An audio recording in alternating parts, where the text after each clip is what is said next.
اعوذ باللہ من الشیطان الرجیم پناہ مانگتا ہوں میں اللہ کی شیطان مردود سے۔ بسم اللہ الرحمن الرحیم شروع اللہ کا نام لے کر جو بڑا مہربان نہایت رحم والا ہے۔ اللہ صلی اللہ علیہ وسلم کسی کام کا حکم دیتے تو وہ ایسا ہی کام ہوتا جس کے کرنے کی لوگوں میں طاقت ہوتی۔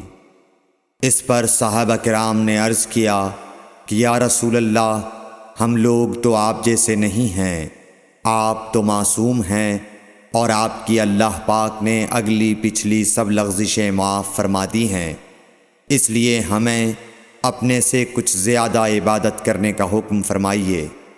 یہ سن کر آپ ناراض ہوئے، حتیٰ کہ خفگی آپ کے چہرہ مبارک سے ظاہر ہونے لگی۔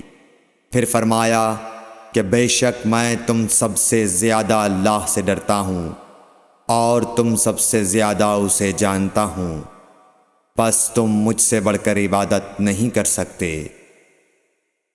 صحیح بخاری حدیث نمبر 20۔